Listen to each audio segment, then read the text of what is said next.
ainda não tive a oportunidade de cumprimentar. Esta manhã eu gostaria de te levar a refletir sobre dois aspectos da tua vida. O primeiro, obviamente, vai definir o segundo, vai clarificar o segundo. A primeira questão que eu gostaria que tu refletisses para ti próprio é: eu sou um cristão ou eu sou um religioso? Eu aprecio a religião, gosto da religião, vejo os aspectos positivos de ter uma religião, de ter uma rotina religiosa, ou eu verdadeiramente sou um cristão, um filho de Deus, que me identifico com a pessoa de Jesus Cristo, me relaciono com a pessoa de Jesus Cristo? Porque isso vai fazer toda a diferença no resto da nossa vida. E eu gostaria de, convosco, olhar para a segunda carta que o apóstolo Paulo escreve aos Coríntios, e gostaria de convosco caminhar aqui neste capítulo 3 de 2 Coríntios, onde Paulo vai fazer esta reflexão com a igreja de Corinto. Nós queremos ter uma religião, um conjunto de regras, de orientações religiosas, formas religiosas, maneiras de estarmos no culto ou num ritual religioso, ou nós já percebemos a nossa caminhada com Cristo e por isso somos de Cristo. Se a tua resposta é eu sou cristão, e eu penso que a maioria daqueles que aqui estão esta manhã podem responder afirmativamente: eu sou um cristão, alguém sério que caminha com Cristo, quer me identificar com Cristo. Tenho uma segunda pergunta para ti esta manhã. Quando tu olhas para a tua vida, se tu tivesses que classificar a tua vida de 0 a 10, como é que tu classificarias a tua vida em termos da tua satisfação, da tua apreciação, da vida que tu tens, daquilo que Deus te tem concedido, da tua caminhada com Deus?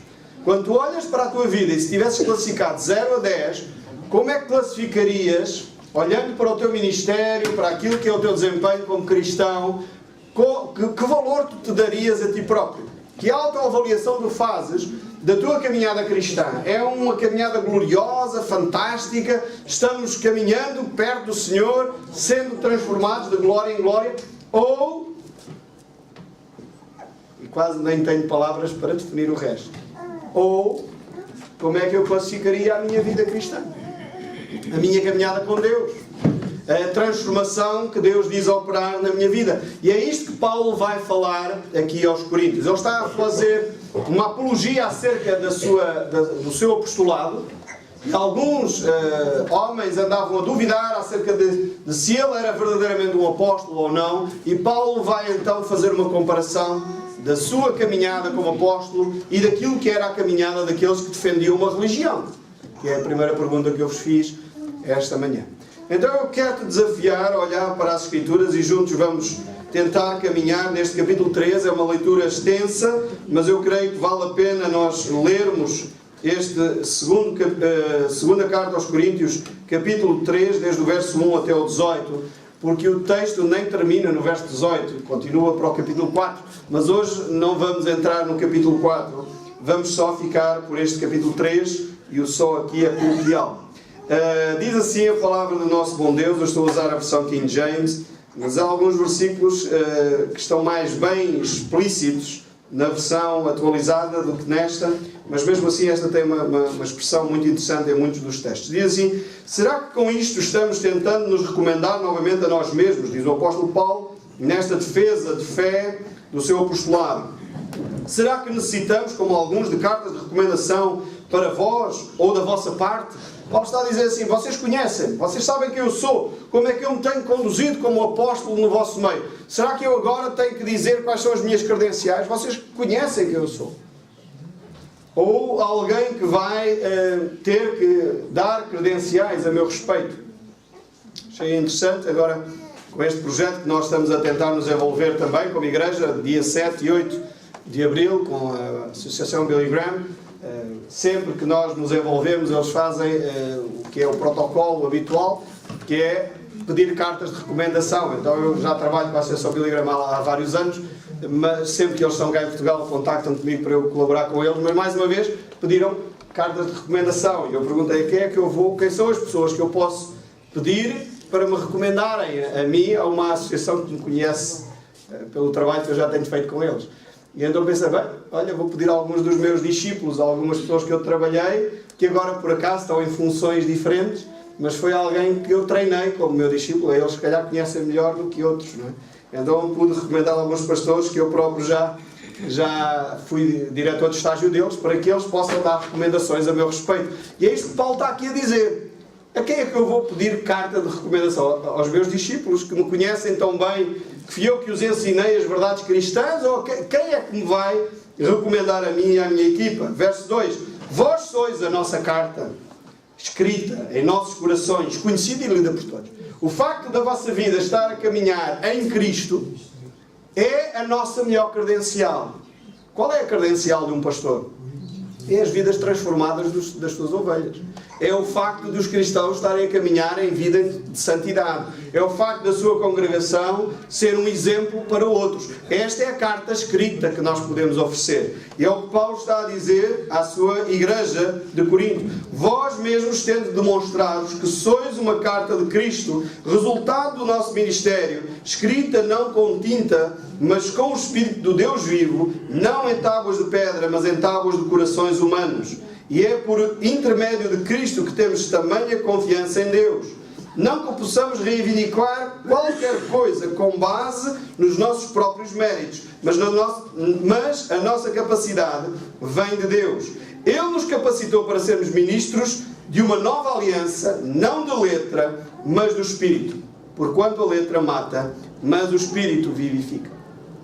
Paulo então vai aqui falar com a igreja de Corinto e dizer: há uma nova aliança, há um novo caminhar, há uma nova maneira de ser. E na nossa existência, por isso eu fiz a segunda pergunta no início desta reflexão, já podes dizer que há um ponto de viragem na tua vida. A uma certa altura da caminhada cristã, tu dizes: ok, a partir daqui eu tornei-me cristão, eu estabeleci uma nova aliança com Cristo. Até aqui eu ainda não tinha nascido novo, eu tinha procedimentos, relacionamentos, valores que não eram aqueles que agora tenho. Eu aceitei Jesus Cristo com 12 anos de idade. Nessa altura, obviamente, era como alguém que um dia disse, para impressionar, ele dizia assim: eu, antes de conhecer a Cristo, traficava droga, vendia droga, andava no mundo da perdição, e aos 4 anos, quando me converti, obviamente às vezes nós valorizamos testemunhos assim, alguém que mudou de uma vida completamente nas trevas para a luz. Eu não era um criminoso aos 12 anos, eu sei que há alguns que por aí, enfim, passam perto, mas aos 12 não era assim uma pessoa que tinha uns valores muito avariados, não era assim uma pessoa... Era uma pessoa normal. Mas o facto é que eu passei das trevas para a luz. Se não há uma mudança significativa na nossa vida, provavelmente eu não posso dizer eu hoje sou um cristão, porque a mudança que Cristo opera em nós tem que ser uma mudança radical. Às vezes não é nos comportamentos, porque nós nem sempre temos uns comportamentos assim muito destrambelhados. Às vezes somos pessoas sérias, mesmo antes de conhecermos a Cristo, já tínhamos valores adequados, porque a nossa educação, os nossos pais, etc. Então, às vezes o que muda é cá dentro no nosso coração. É a maneira como nós encaramos a vida. É às vezes a filosofia de vida, em que nós já não vivemos mais para nós, mas passamos a viver com outra perspectiva de vida. Às vezes a nossa mudança radical é uma mudança noutras áreas, que não necessariamente nos comportamentos. Às vezes é necessário nos comportamentos também. E Paulo está a dizer isto: em Cristo Jesus é estabelecida uma nova aliança. Há uma fase de mudança. A minha pergunta para ti esta manhã é: já aconteceu isso? Tu já podes identificar na tua vida um momento em que tu dizes: eu passei das trevas para a luz. Eu deixei de ser uma pessoa que era só religiosa, tinha só um conceito religioso da vida, que já é bom em si mesmo, mas não me leva a um relacionamento com Deus, e eu deixei esse conceito religioso e agora passei a viver um conceito diferente. Por isso ele diz aqui neste verso 6 do capítulo 3, ele estabeleceu um pacto novo, uma nova aliança feita em Cristo Jesus, agora não mais estabelecida nas regras, na letra da lei, naquilo que é um regulamento, uma normas estabelecidas, sejam elas morais, éticas, religiosas, e eu passei a viver uma vida verdadeiramente em Cristo. Uma vida livre. Uma vida que significa verdadeiramente vida. Porque ela é estabelecida no Espírito de Deus. Já não mais na letra.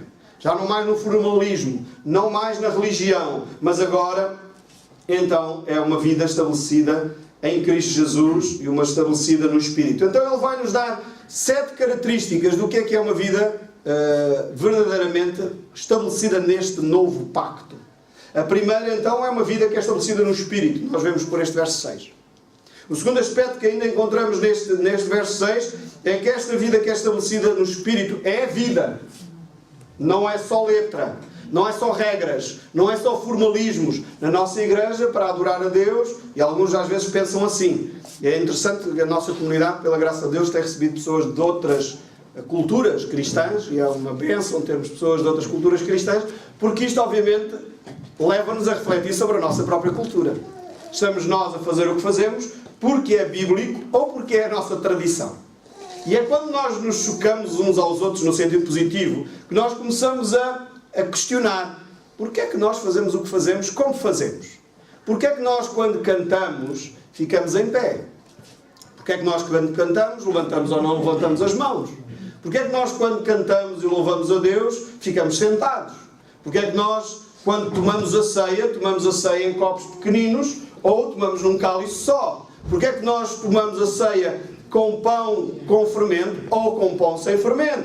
E é curioso que o facto de recebermos pessoas das várias famílias espirituais começam-nos a questionar: mas porquê é que vocês na vossa igreja celebram a ceia com sumo de uva e não com vinho? Coisas desta natureza questionam-nos a nossa religiosidade, a nossa prática. E nós temos que perceber o que é que conta. É as regras que nós estabelecemos ao longo da vida. Porque é bom ter regras, atenção. Ser cristão não é sinónimo de não ter qualquer orientação. Não é isto que a Bíblia está a dizer. O que a Bíblia está a dizer é que não seja a letra, não seja as regras, não seja as formas, não seja as tradições que as temos, que vinculam a nossa caminhada, mas sejam andar no Espírito de Deus. E isto é que importa. Isto é o que marca. Isto é que é vida. Mas é excelente quando nós nos confrontamos. É excelente quando nós podemos... Vivemos tantos anos a fazer assim e depois de repente alguém de uma forma inocente nos pergunta: porquê é que alguém que não é batizado não deve tomar a ceia? E nós dizemos que alguém que não é batizado não deve tomar a ceia. Mas porquê? E temos que responder a estas questões. Será que foi só assim porque aprendemos assim, que alguém nos disse que era assim? Ou há um fundamento bíblico para fazer assim? E nós temos que questionar e perguntar a nós próprios, e às vezes é tão natural, é por isso que eu gosto do choque cultural, gosto de visitar outros povos, outras maneiras de fazer as coisas, porque a gente tem como dados adquiridos determinados comportamentos, determinadas maneiras de ser e de estar, que de repente confrontamos com outra cultura e a gente pergunta: uau, se calhar aquilo que eu achava que era assim 100% certo, tem aqui nuances que não é necessariamente certo nem errado. É uma maneira só diferente de fazer as coisas.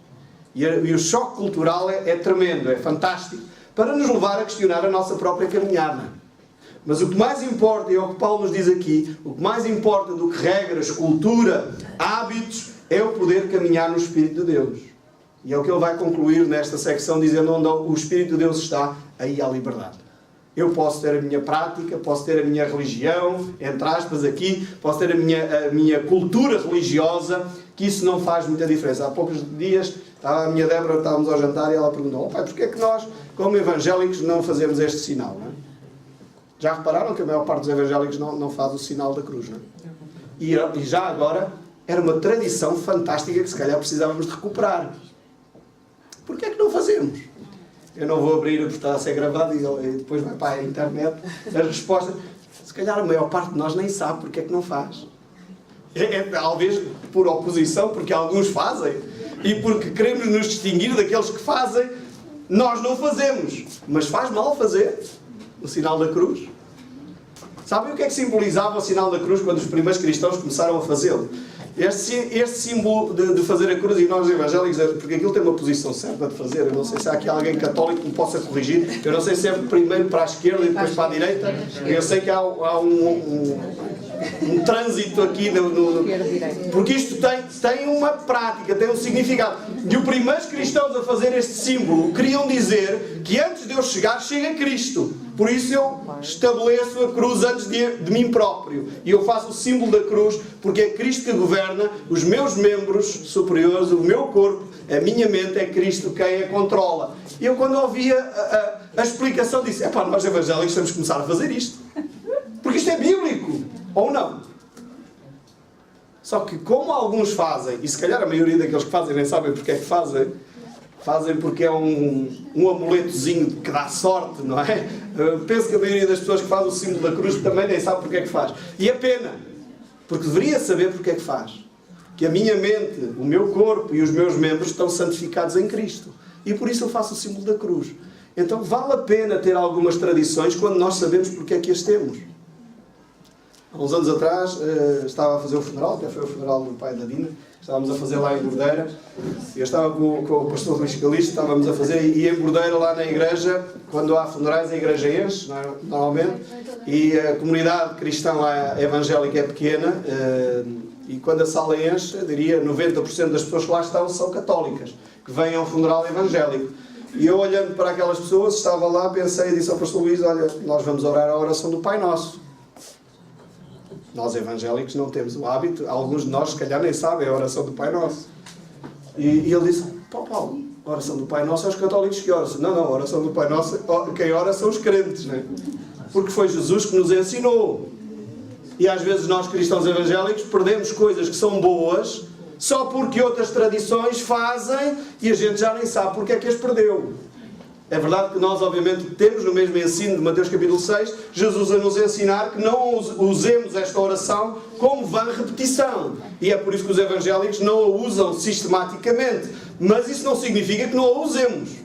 E que não possamos dizer aquela oração que foi o nosso Senhor Jesus Cristo que nos ensinou. Irmãos, cuidado com as tradições. Nós vivemos as coisas, e nós evangélicos temos muitas tradições. Algumas delas por oposição só. Mas temos muitas tradições e temos que questionar porque é que nós fazemos o que fazemos e porque é que nós não fazemos o que não fazemos. Para saber se faz sentido ou não. Porque o que importa, irmãos, não é a letra ou fazer ou deixar de fazer. O que importa é o Espírito de Deus em nós que nos vivifica. É isto que Paulo está a dizer. Estamos ou não no novo pacto. Estamos ou não na nova aliança. E se estamos a viver na nova aliança, se calhar não faz mal nenhum fazer o crucifixo, não faz mal nenhum orar a oração do Pai Nosso, assim como também não faz mal nenhum não orar sempre a oração do Pai Nosso ou não fazer o crucifixo no nosso peito, o símbolo da cruz. Irmãos, saibamos porque é que fazemos o que fazemos. Que não seja letra, só porque está na tradição. Era assim a nossa tradição. Porque é que nós levantamos ofertas? Porque é que nós temos a Bíblia connosco, seja em suporte informático, em suporte de papel, independentemente, já agora não cristalizem, terem papel não é mais espiritual do que terem suporte digital. Eu gosto ainda mais do suporte de papel. Mas eu tenho que confessar, eu como estou a começar a ter dificuldade de leitura, o suporte digital dá para ter letras maiores. É só por isso que eu uso o suporte digital. É porque é mais fácil de ler. Então não é mais espiritual ter esse suporte de papel do que ter esse suporte digital. O que importa é ler a Bíblia, irmãos. O que importa é meditarmos na palavra. É podermos estar a olhar para as Escrituras e que elas façam influência na nossa vida. Já agora, citando um pastor que uma vez eu ouvi, ele chocou-me e eu quero vos chocar. E ele diz assim, o verdadeiro crente não lê a Bíblia. E eu quando ouvi aquilo pensei, uau, o que este pastor está a dizer? Não, porque em lado nenhum a Bíblia diz para tu leres a Bíblia. Portanto, o crente não lê a Bíblia, o crente medita na Bíblia. O crente estuda a Bíblia. O crente aprofunda a leitura das Escrituras. Mas o crente não lê só a Bíblia. Ler é o romance, lês o jornal. Isso podes ler. Agora a Bíblia não é para ler. A Bíblia é para meditar. Dia e noite, como diz o texto bíblico. Então, meus amados irmãos, por favor, não leiam a Bíblia, está bem? Meditem nela.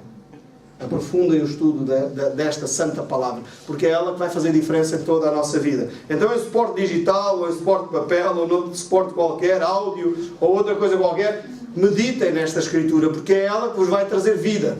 E vida abundante, é ela que os vai firmar neste novo pacto. E Paulo prossegue a seguir no capítulo 3, verso 7, dizendo: com letras sobre pedras foi gravado o ministério que trouxe a morte. No entanto, este ministério, este novo pacto, veio com tamanha glória que os filhos de Israel não conseguiam sequer fixar os olhos na face de Moisés por causa do resplendor do seu rosto, mesmo que esse brilho estivesse se desvanecendo. Não é este mistério do Espírito muito mais glorioso?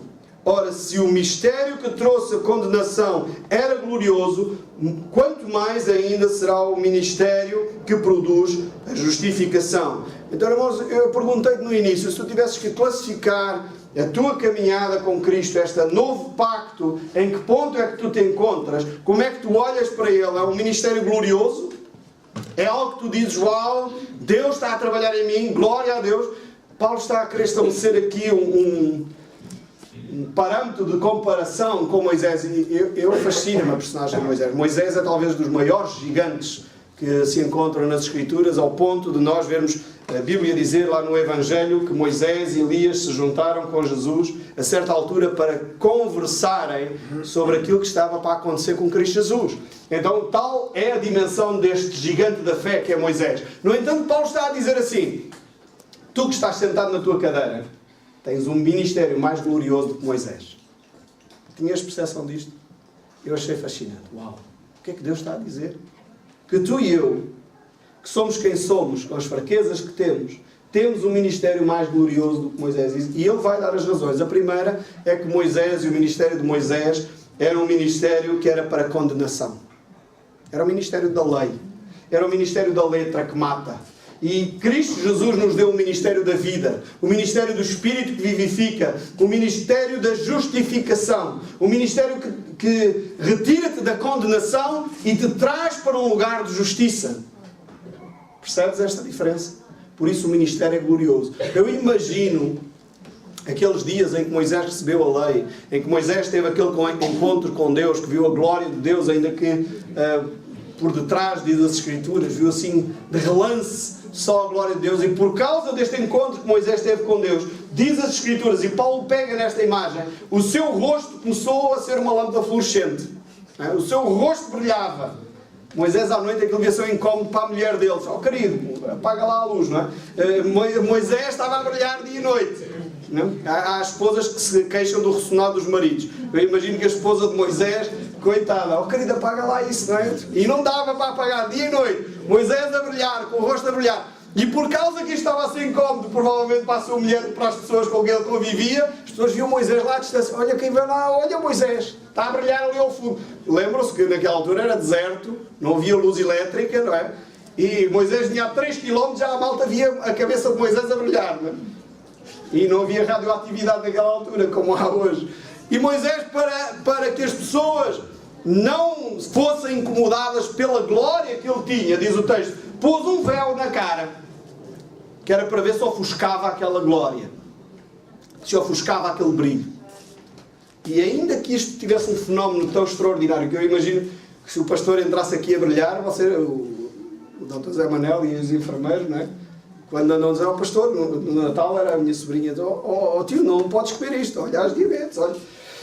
Se o pastor entrasse aqui a brilhar, mandava-me logo para o hospital, se vamos lá ver o que é que aconteceu ao homem, está aqui com um problema radioativo de certeza, está a brilhar por todo lado, isto não é saudável de certeza. E obviamente Moisés tinha que encobrir aquilo, porque estava a ser um problema na relação com as pessoas.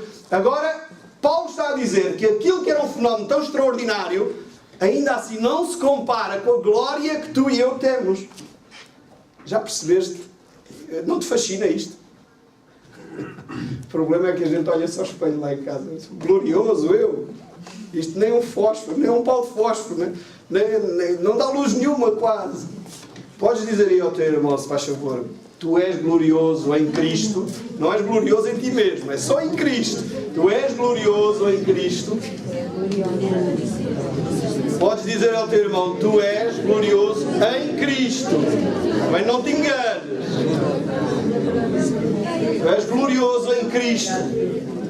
O teu ministério, a tua vida é mais fantástica, usando uma palavra mais contemporânea, é mais fantástica que a vida de Moisés. Já percebeste isto? E sabes porquê? Porque Deus estabeleceu contigo e comigo um pacto novo.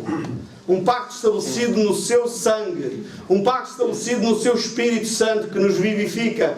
Um pacto não para condenação, mas um pacto que é estabelecido para justificação. E isto é fantástico para nós. O teu ministério, a tua vida, o teu caminhar em Cristo é mais glorioso do que o de Moisés.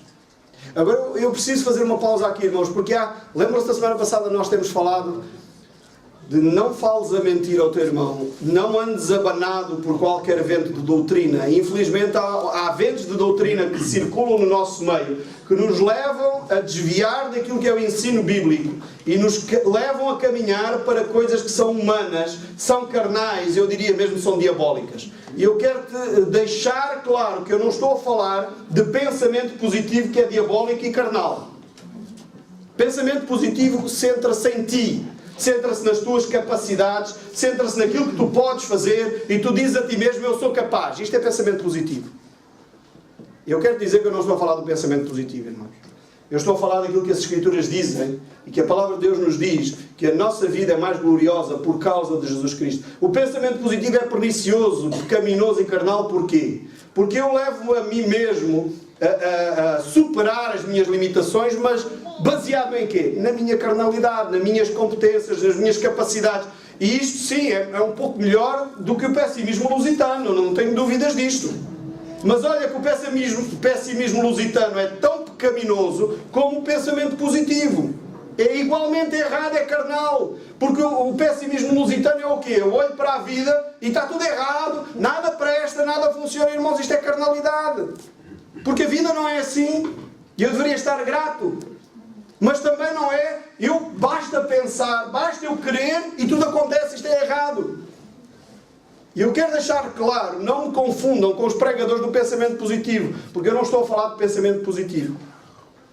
Pensamento positivo é mais ou menos assim. Eu estou no alto de um prédio. O prédio dista 4 metros de distância.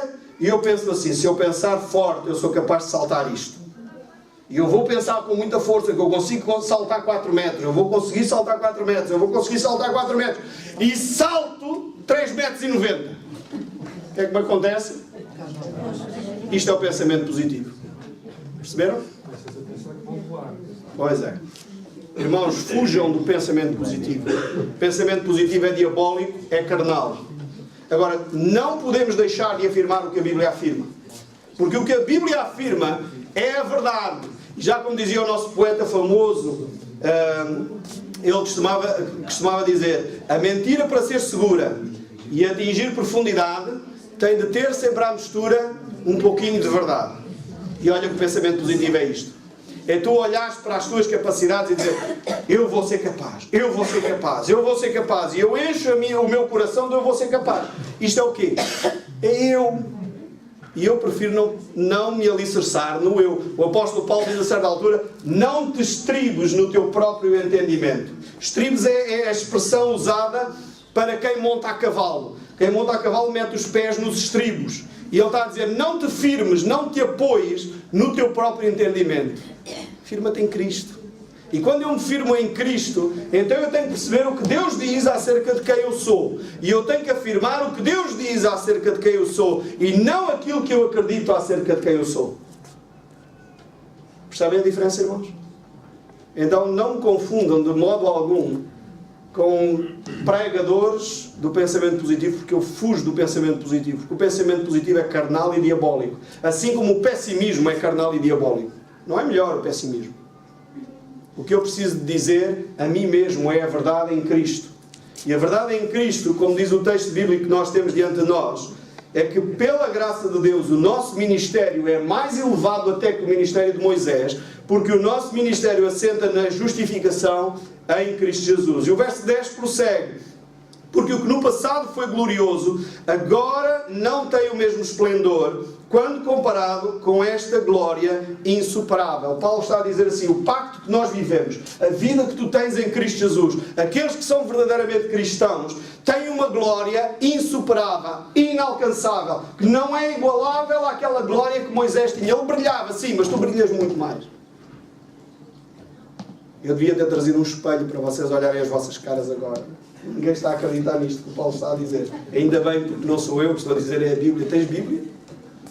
Irmãos, a tua glória, a tua vida em Cristo Jesus é algo que supera, ultrapassa de longe a glória que Moisés teve. E ele não fica por aí, ele vai dar mais outra razão. O esplendor que estava se dissipando se manifestou em glória, quanto maior será a glória do que permanece. Não é só uma glória que supera a glória de Moisés, mas é uma glória permanente, enquanto a glória de Moisés se ia desvanecendo com o tempo.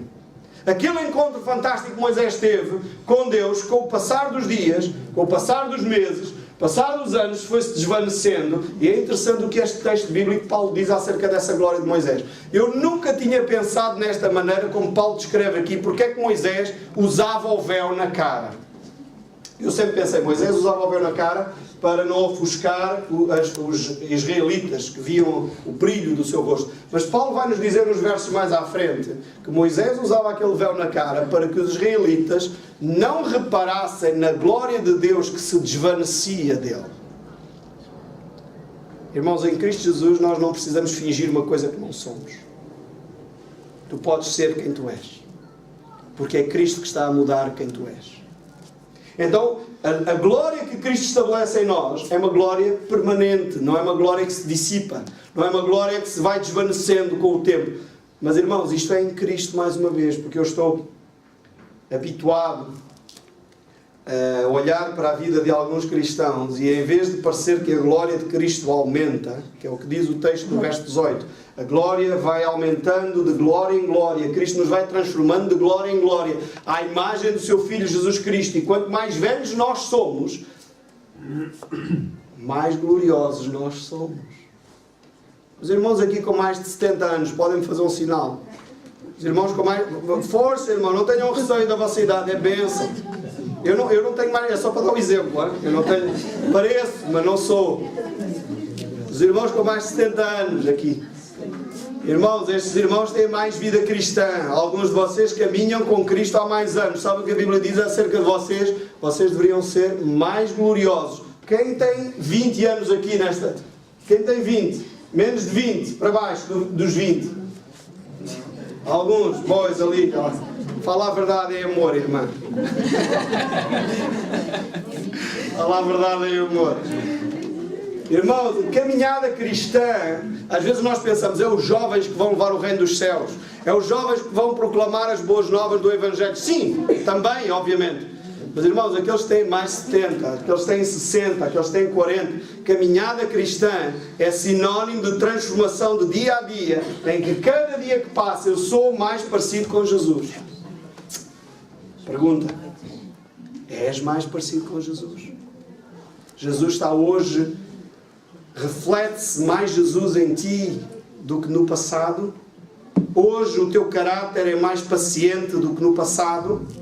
Hoje és alguém mais amoroso do que no passado? Estou a falar para ti, sim. Alguns dizem, pastor, já estou velhinho, já não tenho tempo para... Não. És cristão ou não?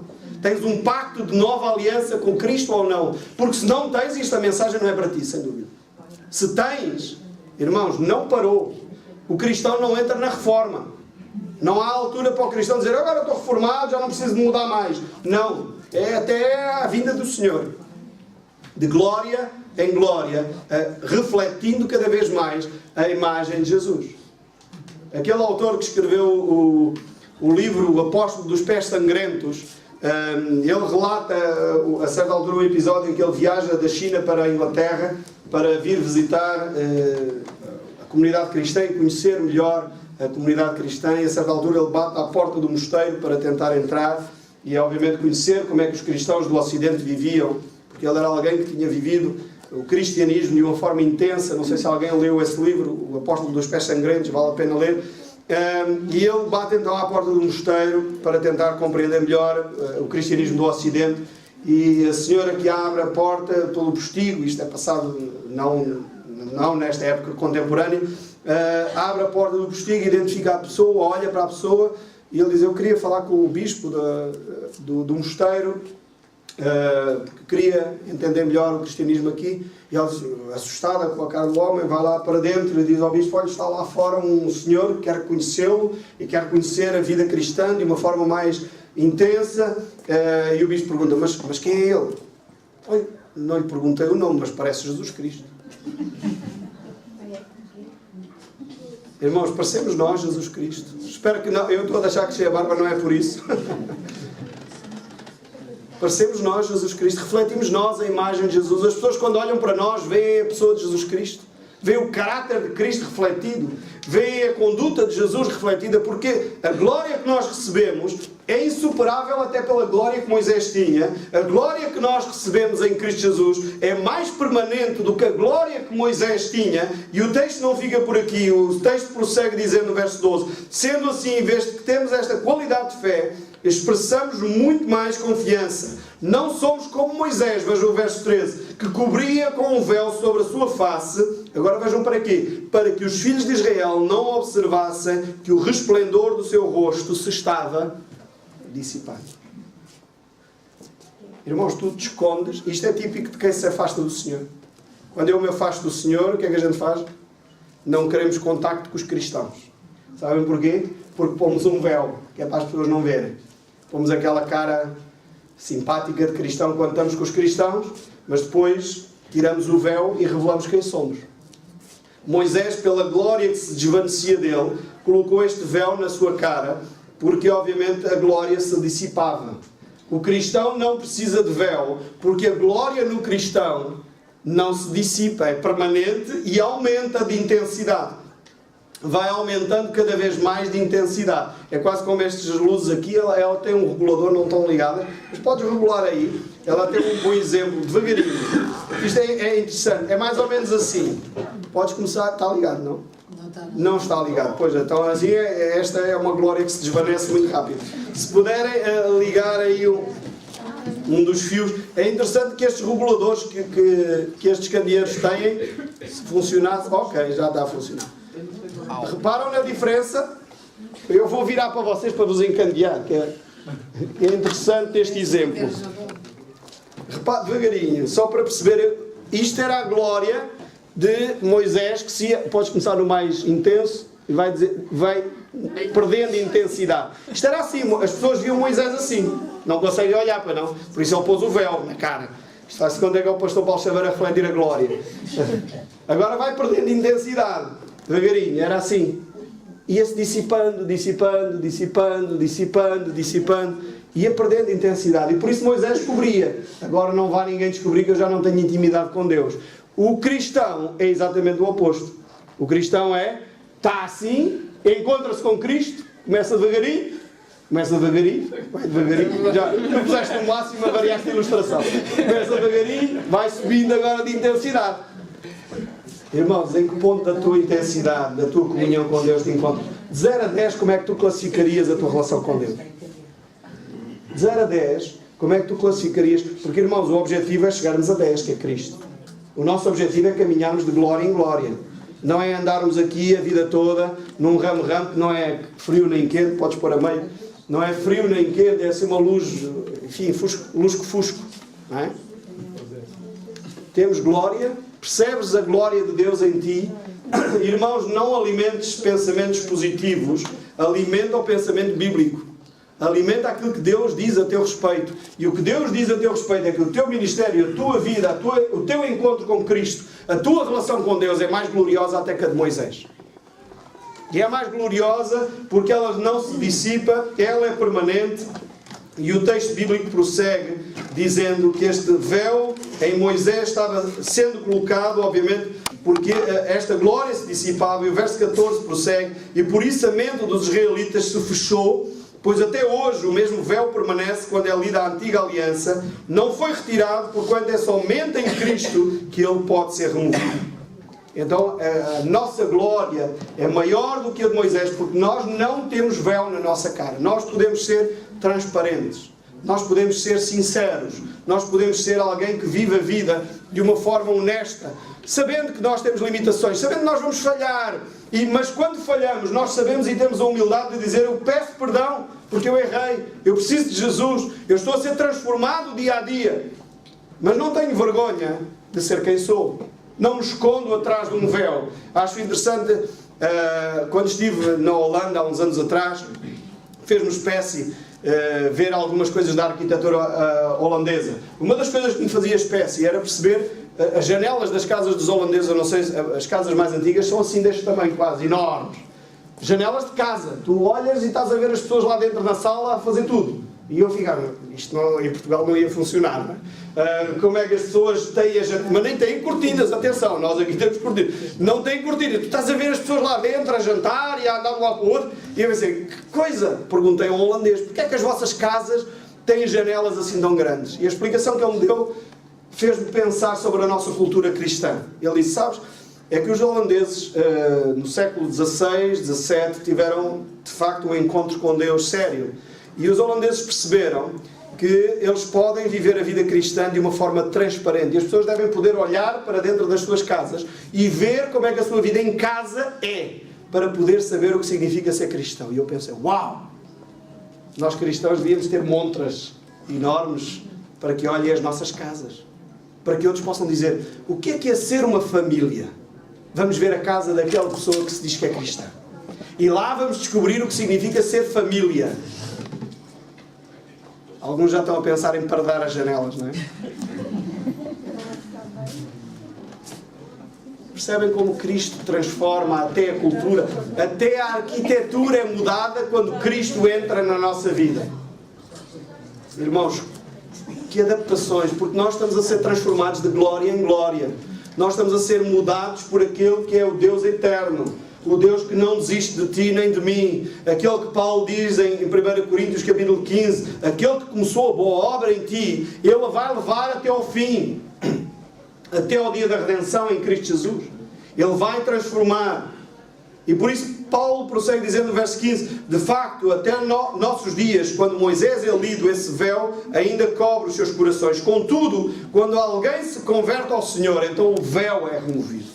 Já não há mais véu, já não há mais que esconder quem nós somos. Já não há mais que parecer uma coisa que não somos. Não faz sentido pensarmos que afinal estamos num nível 8 de santidade, quando ainda se calhar só estamos no nível 3. E eu não tenho que pôr um véu para esconder isto. Eu posso ser quem sou. Eu não preciso me esconder atrás de um véu para que outros tenham uma imagem de um cristão que eu não sou.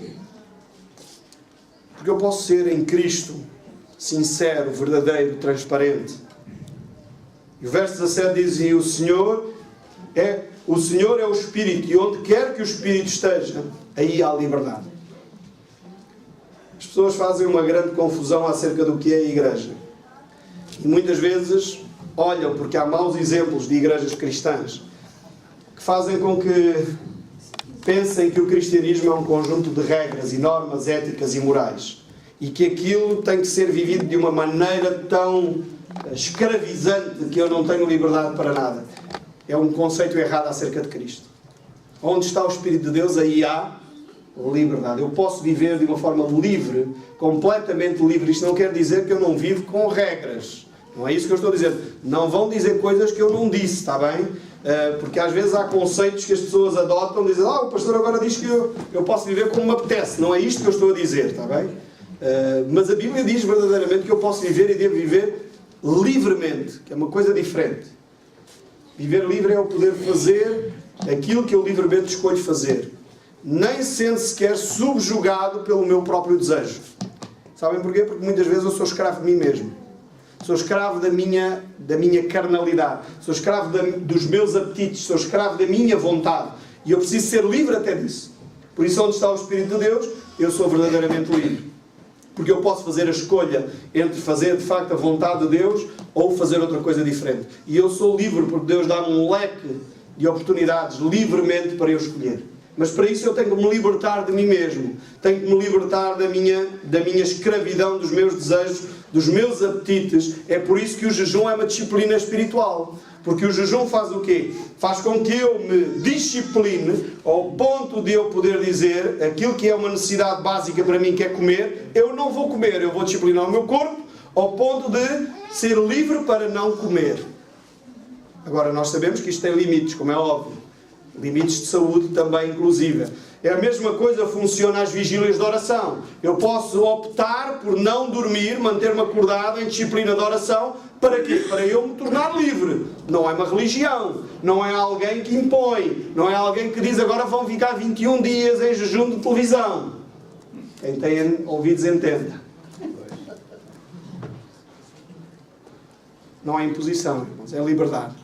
Sou eu que digo a mim mesmo, eu preciso de dominar a minha carne, preciso dominar o meu eu, preciso dominar os meus apetites, e por isso eu opto por fazer uma vigília. Não porque é uma regra religiosa, mas porque eu quero ser livre. E porque eu quero livremente escolher fazer a vontade de Deus. Então, porque como eu quero ser livre, e é o Espírito que me domina, eu opto por... Percebem a diferença? Cuidado com as religiões que querem impor normas e regras absurdas, muitas delas, e que não têm fundamento nas Escrituras. Mas cuidado para não pensarmos que o cristianismo é qualquer coisa que eu não tenho completamente regras nenhumas. Não é isto. A Bíblia continua a dizer: não mintas, fala a verdade. E isto não é uma regra, isto é uma opção de vida.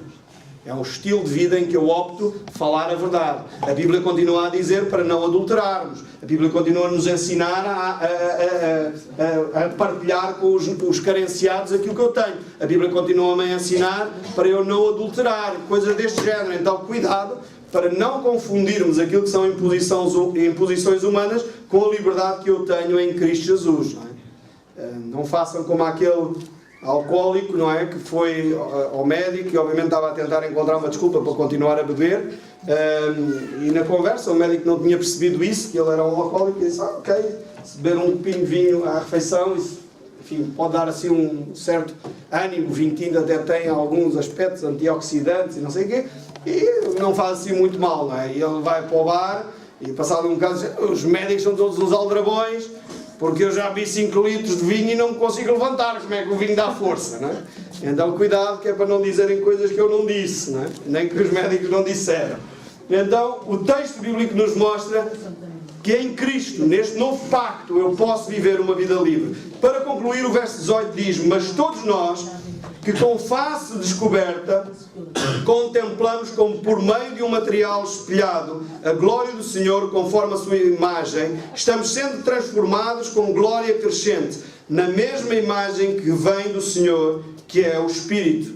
Eu gostaria de ler este mesmo versículo na versão revista e atualizada, porque obviamente nesta versão parece que dá uma explicação muito mais interessante do que esta King James que eu acabei de ler. Mas todos nós, com o rosto descoberto, refletindo com um espelho a glória do Senhor, somos transformados de glória em glória, na mesma imagem como pelo Espírito do Senhor. O que a Bíblia está a dizer é que nós somos quase um espelho. É como a lua. A lua não tem luz própria, não é? Mas numa noite de lua cheia, o que é que acontece? Nós vemos até a estrada.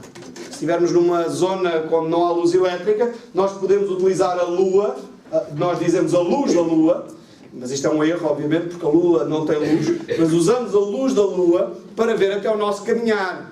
E o que o texto está a usar é esta imagem. É como se nós fôssemos a lua, que refletimos, a lua reflete a luz do sol e projeta essa luz na terra, e nós utilizamos a luz do sol, que é refletida da lua, para nos iluminar a nós. E Paulo está a dizer a mesma coisa. Nós, como um espelho que reflete a glória de Cristo, somos transformados de glória em glória. E convém que esta glória cada vez aumente mais a sua intensidade em nós. Por isso a minha pergunta no início deste culto, desta reflexão: tu és cristão, sim ou não? Estás-te a reger pela religião ou por uma relação com Deus? Já podes dizer com segurança: eu faço parte deste novo pacto em Cristo Jesus. Podes dizer para ti próprio: eu sou cristão ou não. Reflete para ti mesmo. Em que ponto te encontras nessa caminhada primária? Depois eu quero te desafiar: se tu és cristão, em que ponto desta caminhada cristã tu te encontras? Se tivesses que classificar a tua caminhada hoje em Cristo Jesus, tu estás num 3, sendo que o 10 é a imagem de Cristo em ti, ou estás num 4, estás num 5, estás num 6, estás num 8, estás num 9. O que é que Cristo está a refletir em ti? Porque o texto bíblico nos diz que tu és transformado de glória em glória. Já percebeste isto? Podes dizer aí mais uma vez ao teu irmão: eu estou a ser transformado de glória em glória. Podes dizer aí ao teu irmão, porque eu acho que ele ainda não sabe. Podes dizer, porque eu acho que tu próprio ainda não estás convencido. Estás a ser transformado de glória em glória. Percebes que estás a ser transformado de glória em glória? Agora podes dizer ao teu irmão, porque eu acho que ele vai acreditar: Podes dizer ao teu irmão, tu estás a ser transformado de glória em glória. Eu acho que tu tens mais dúvidas sobre ti mesmo do que sobre o outro, não é? Porque sobre ti mesmo, tu... e aqui estas coisas. Agora sobre o outro, eu acho que sim. O outro está a ser transformado de certeza, não é? Deus está a mudar a sua vida. Eu vejo que ele está a crescer de glória em glória. Irmãos, isto, eu espero mais uma vez, não é pensamento positivo. Não é só tu ficares a dizer, eu tenho que ser melhor, eu tenho que ser melhor. Irmãos, isso cria ansiedade. Tu não tens que fazer nada para ser transformado em glória. Cristo já fez tudo por ti. Tu tens que deixar que Cristo faça em ti. Eu costumava dizer aos meus filhos, meio a brincar, não, era totalmente a brincar, que ilustra bem isto que o texto bíblico está a dizer. Quando eles eram pequeninos, eu chegava ao pé deles e dizia, eu proíbo-vos de crescer. Isto resolve alguma coisa? Não. Uma pessoa saudável vai crescer. Um cristão saudável vai ser transformado de glória em glória. Mesmo que o pastor diga, vocês estão todos proibidos de crescer de glória em glória. Que isso é pensamento positivo. Não é pensamento positivo. Isto é Bíblia. Deus está a transformar a tua vida. Deus está a mudar a tua existência. Deus está a trazer uma realidade diferente a cada dia que passa. E não interessa se o teu pai te proibiu de crescer ou tu próprio não acreditas nisto. O facto é que tu estás a crescer em Cristo Jesus a cada dia que passa. Os meus filhos, para provavelmente contrariar isto que eu dizia, eles chegavam lá ao guarda-roupa e diziam, hoje eu tenho 1,10 m. Amanhã, depois passados uns dias, estava lá marcado no roupeiro. Ele dizia assim, o meu pai está a dizer que eu estou proibido de crescer, mas eu vou demonstrar que não estou. Eram rebeldes, ainda hoje continuam a crescer, já são mais altos que eu. Não obedecem, não é? Uma pessoa saudável cresce. É normal. Um cristão saudável cresce. E é transformado de glória em glória. Porquê? Porque Deus estabeleceu essa lei em nós. Deus estabeleceu essa lei em nós. E o ministério que Deus nos confiou a nós é muito mais glorioso do que aquele que Ele confiou a Moisés. Estás consciente disto, irmãos? Eu gostaria que tu te entusiasmasses com aquilo que Deus está a fazer na tua vida. E se Ele ainda não está a fazer a tua vida, eu quero te sugerir que talvez, se calhar, é porque ainda não pertences ao pacto da nova aliança. E se calhar é hoje o dia de mudares de pacto. Deixares de ter uma vida religiosa para passares a ter uma vida cristã. Uma vida verdadeiramente alicerçada em Jesus. Uma vida alicerçada nesta glória que não se desvanece, não se dissipa. Esta glória que não perece. Esta glória que traz vida e não condena. Esta glória que traz justiça e não morte. E eu gostaria que tu percebesses isso em Cristo Jesus. Por isso ele conclui no capítulo 4, verso 1. E eu quero-te deixar com este último versículo para tu continuares a refletir. Pelo que, porque este capítulo 4, verso 1 começa, pelo que, ou portanto, diz outras versões, pelo que, tendo este ministério, tendo esta glória de Cristo em nós, tendo esta vida em Cristo em nós, que se transforma de glória em glória a cada dia que passa, assim como já alcançamos misericórdia, não... Irmão, se tu estás desanimado com a vida, estás desencorajado, achas que a vida de facto está a ser difícil, estás com vontade de desistir, talvez de alguma coisa, a tua atitude é de desistência. A palavra de Deus diz, se já percebeste que a transformação que Deus está a operar em nós é maravilhosa, é fantástica, é esplendorosa, é tremenda, não desistas. Não desistas. Tu olhas para as dificuldades e temos dificuldades. E às vezes nós podemos encarar a dificuldade de duas formas. Talvez até de mais, mas de duas formas básicas. Ou nós encaramos as dificuldades como obstáculos, ou nós encaramos as dificuldades como degraus para subir mais perto do Senhor. Qual é a tua opção?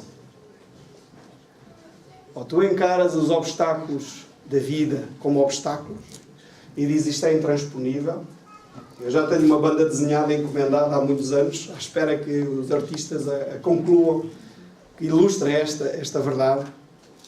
Ou eu encaro os obstáculos da vida, as dificuldades da vida, as adversidades da vida, como obstáculos intransponíveis sobre os quais eu não consigo fazer nada, eu não posso transformar. Ou eu olho para esses obstáculos e digo isto são oportunidades que Deus me está a dar para eu me transformar de glória em glória à imagem de Jesus Cristo, para que o caráter de Deus seja transformado e manifestado em mim como um espelho que reflete a luz de Jesus.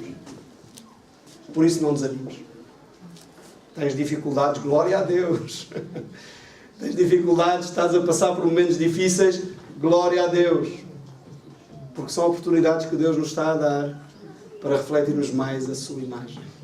De glória em glória. Somos transformados a cada dia. Porque o ministério em que nós estamos, o ministério da reconciliação em Cristo Jesus, é muito mais glorioso até que o ministério de Moisés. E eu não me espantaria que se para a semana não precisássemos de eletricidade para iluminar esta sala. Porque há rostos que vão resplandecer pela glória do Senhor. Então que Deus te abençoe e não desistas. Não desanimes. As lutas são duras, mas são oportunidades de Deus para tu te tornares mais glorioso ainda. Porque Deus está a trabalhar em ti. Amém? Deus te abençoe. A irmã Mariana